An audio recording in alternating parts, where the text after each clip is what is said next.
I pledge allegiance to the flag of the United States of America and to the republic for which it stands, one nation, under God, indivisible, with liberty and justice for all.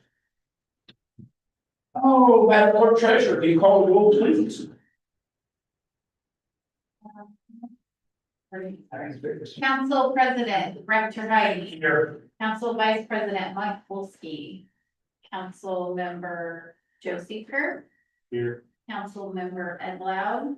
Here. Council Member Anna Key. Here. There is just the five of us, remember? She was looking like she's trying to find the names on it. Yeah, I was thinking, wait a minute, It's the same five of us, we've been here for years. Oh, okay. Yes, I know your name. Some of them are like- Check that cup. Oh, man, these are rolled tonight. I like it. Consent agenda, claims register. We have several, reports. Thank you, Erica, for providing those. Everything's looking pretty good from what I can see. Say so. Okay, everything looks like it's within budget. I like it. So thank you for providing those. We have several minutes for the different, does anybody have any questions or discussion on the consent agenda? I'll take a motion. So move.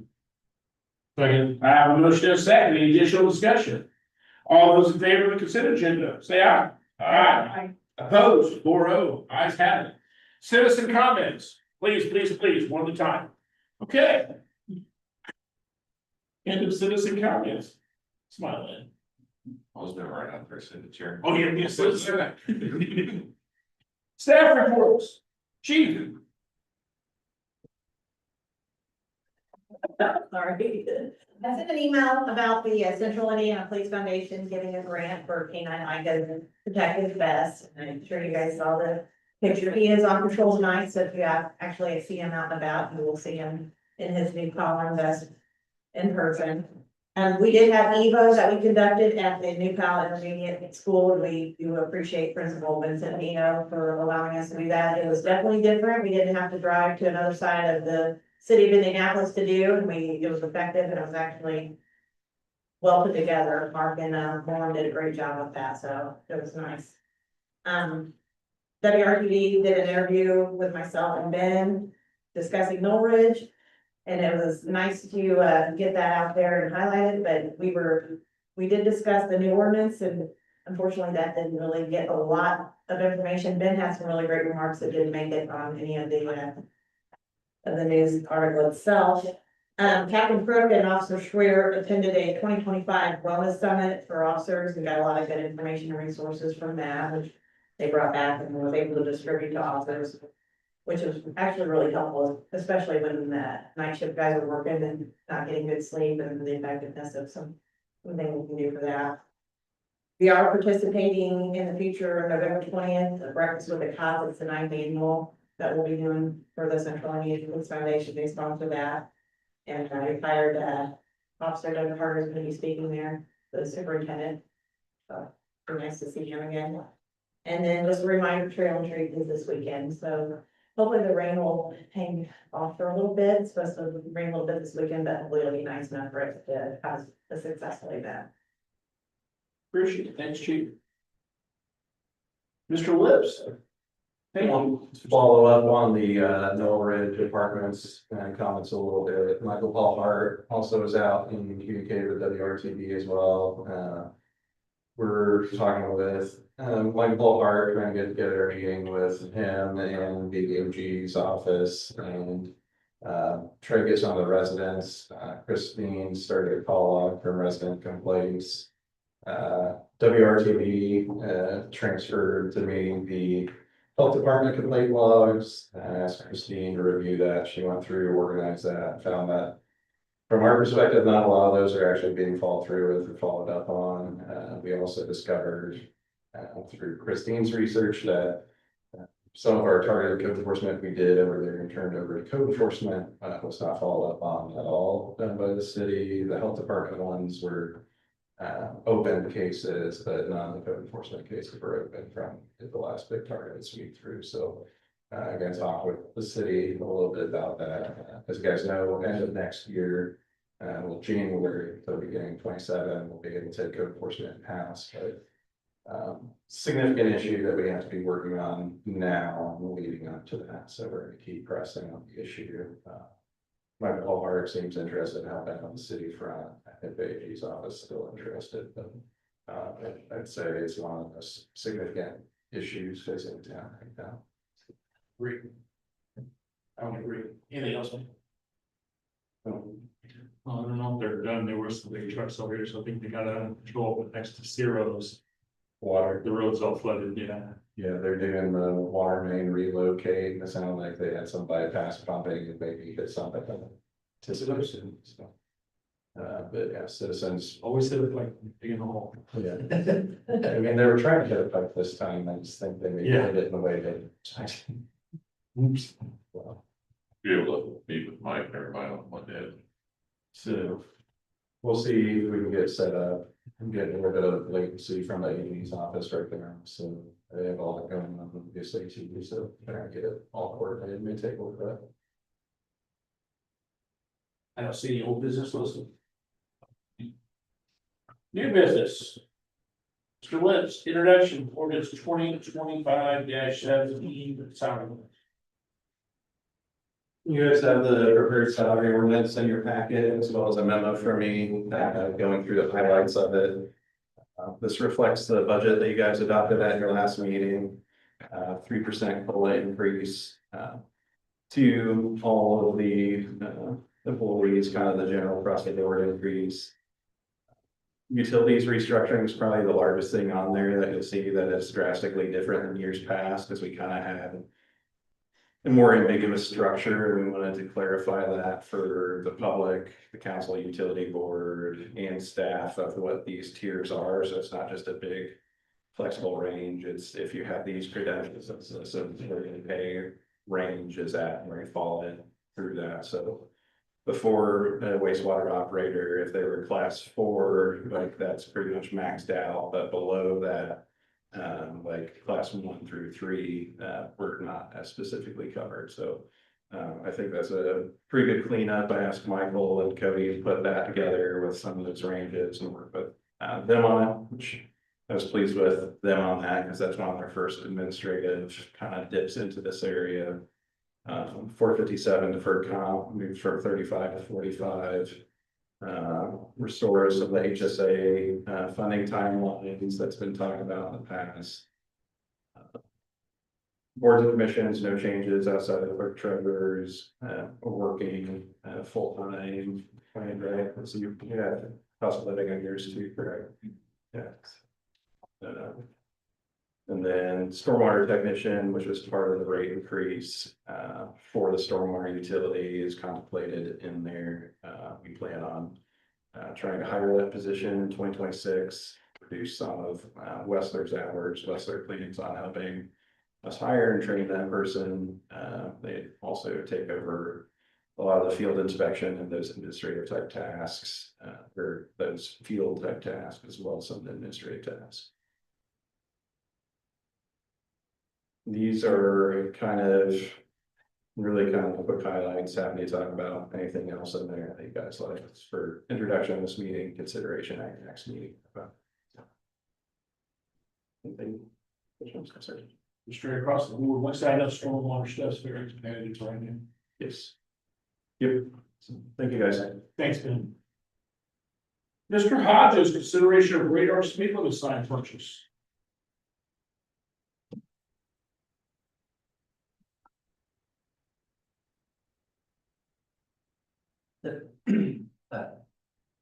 I'm sure you've seen the others we got around town.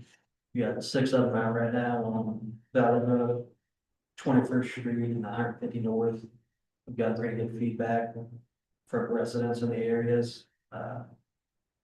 Looking to buy the bundle of 4. It's an end of year sale they're doing for $12,500. And then I can work with the council and police department to figure out the best locations for them. But the same things that we've already got. Yep. How portable are they ever? Will this take the place of the trailer, but if you want to move them, like that control this that? Yeah, they're, right, 2 foot tall signs with a solar panel that goes on top of them, but on top of a post. They, How long they take to relocate or whatever, almost they'll a couple hours or? an hour. Okay. So they're very easily relocatable. Is the speed trailer still running? So.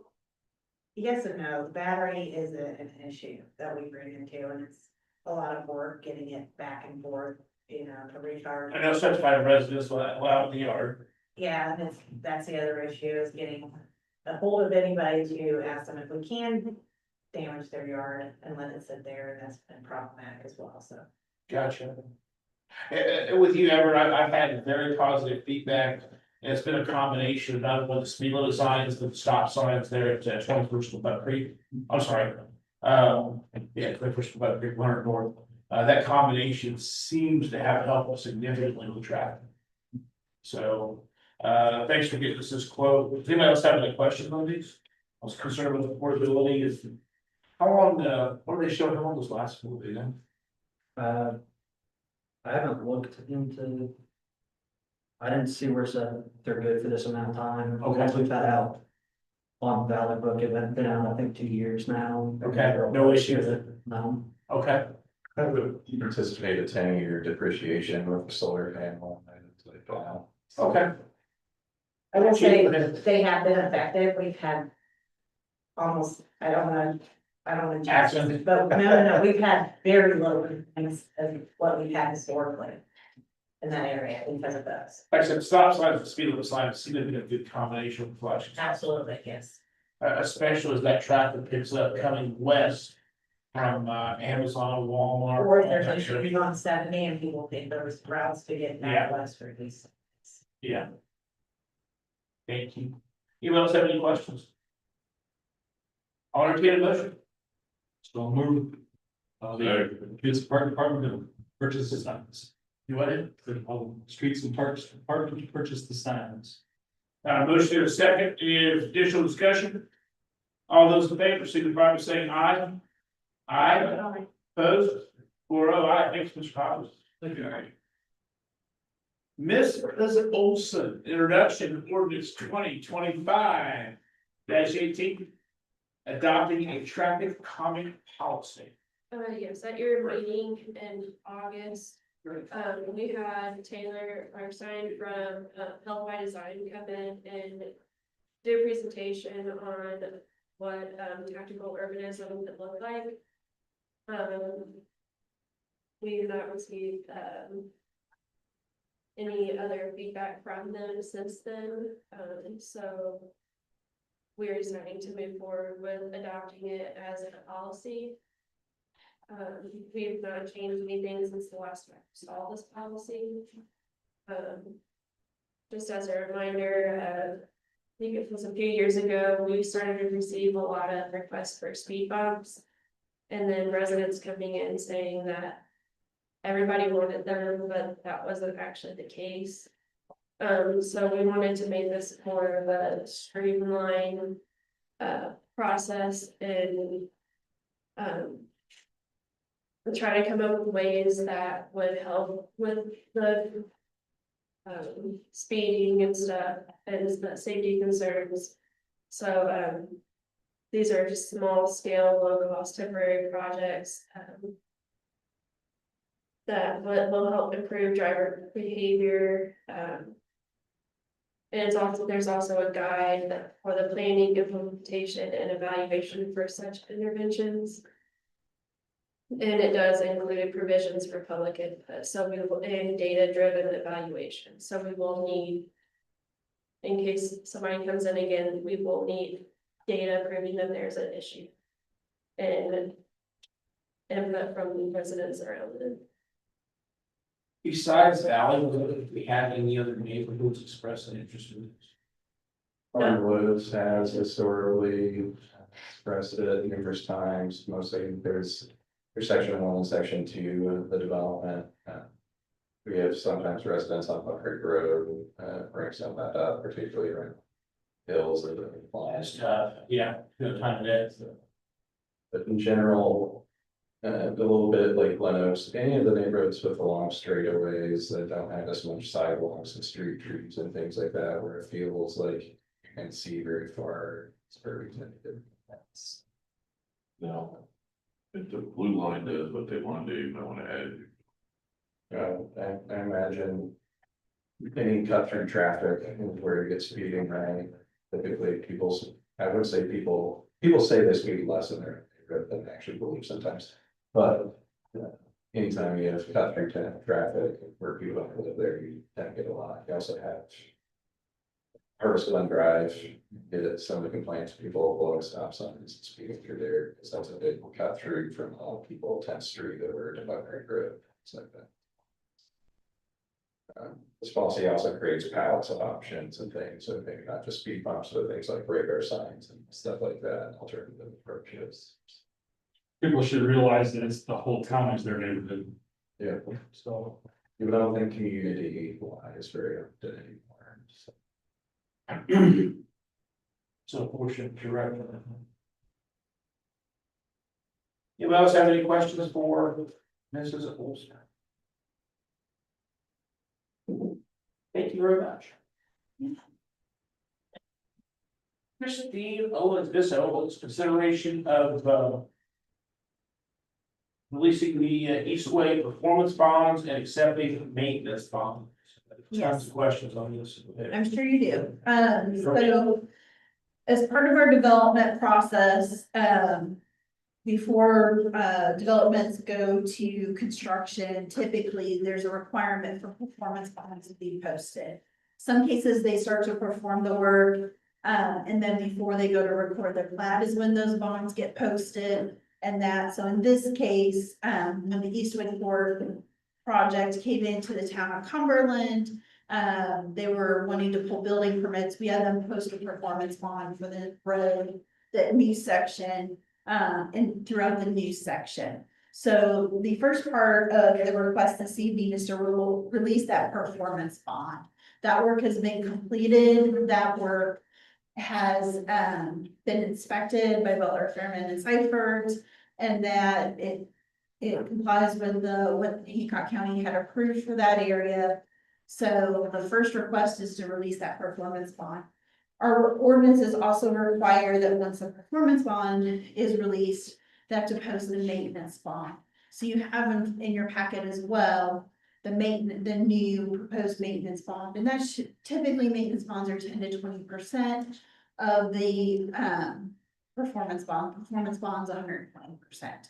So what you have before you, it's a 3-year maintenance bond. Essentially, it's there to protect us that if something happens to that road in 3 years, they don't go fix it. We can pull their bond to go in and make those improvements. It's rare that we have to pull a performance or maintenance bond, but it does occasionally happen. That 10 to 20% of the overall cost of the road. Is that Correct. Correct. So the performance bond was $974,014. So this maintenance bond is for $194,803. And that's It's around 12-13% roughly. that's what they're posting. Yep. So we need to do 2 motions, is that correct?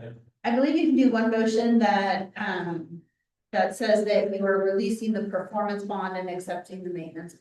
Okay. Any questions for Ms. Owens? I have one question. I see they have some other work they have to do.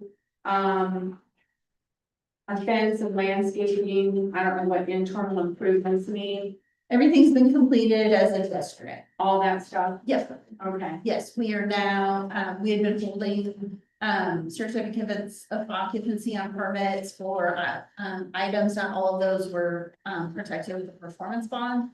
Those items have all been completed as of yesterday, and so we're now are allowing occupancy to. okay. I didn't know if that was part of it or not, or No, It's just yeah. Structure, but. Yep, so there's different, yeah, so in this case, it's the project came from Hancock County, the performance bonds for the roads.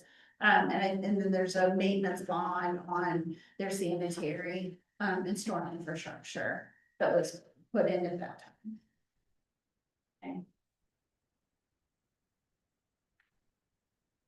Then I'll make a motion that we release the Equate performance bond and accept the maintenance bonds. I'll second. Do we need a value in there, is that cool? You say as presented. As presented. I'll have a motion in a second. Any further discussion? All those in favor signify by saying aye. Aye. Opposed? Thank you.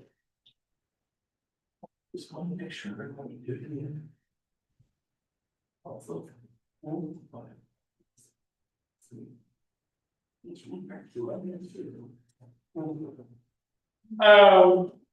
Any more new business? Council comments. I have one. They, redid the creek by my house, it was a stormwater, project, and, it was kind of cool the way they did it, they installed logs, but the logs are made out of real tightly, round plants, all kinds of things that will attach to the side of the creek to keep it stable. My biggest concern is that when it all starts to grow, the people along that creek are gonna start trimming it like they did before. So I'm thinking we need a letter to let them know. I mean, I could go talk to them, but I think we need a letter explaining to them. You know, because I went out and talked to the contractor and he explained it all to me. I don't know if anybody else did or not. Or if he explained it to anybody else. Do what? So I know Bill did, but probably just you two, Bill and Bob. Yeah, I'm sure Bill probably knows, But, but Caitlin can work with Westler to have him draft a letter and give it to all the homeowners that have that bank stabilization. And we can also put some calendar updates over the next couple of years to have somebody go out and inspect and keep tabs on it. yeah, Just because even after we notify them, I'm sure you're aware that some of them still eventually go out and start trimming. cutting. yeah, well, they did put it. The side that they trimmed the most, they did not do it on. So, but anyway, I just felt like they needed to know, so. That's all I have. Anybody else? I'm looking at our future agenda items. One of the things we need to set for the executive session for Ben's review, I'm thinking the second meeting in November, if that's okay with you. I think so. As far as I'm trying to pull up the calendar. Yeah. How's everybody look at that second meeting for an executive session afterwards? Hopefully we'll keep it to. You say November the second? Second meeting, Oh, the second meeting in second meeting in November. November. Does that work for everybody? Should work for me, November 19th.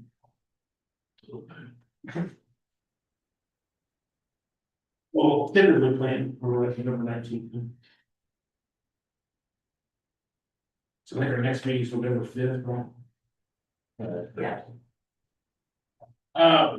Future agenda items, I know you're working on the ordinance for light duty personnel, Yeah. legislative workshop.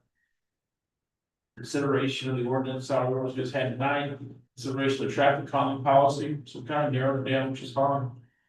Are we doing a work session tonight? I don't see any need unless there's something the council wants to speak. I mean, At your first meeting in November, we have scheduled a hearing for unsafe building ordinance. We, sent notice out on, so assuming that we're able to successfully get that notice through, that would be on your first. now would that be during our council meeting, or will that be separate? On there. During the meeting itself, Yeah, you know, sponsored. Just to give you a heads up, that's. I appreciate it. All right, anything else? I'll take a motion. Well, move.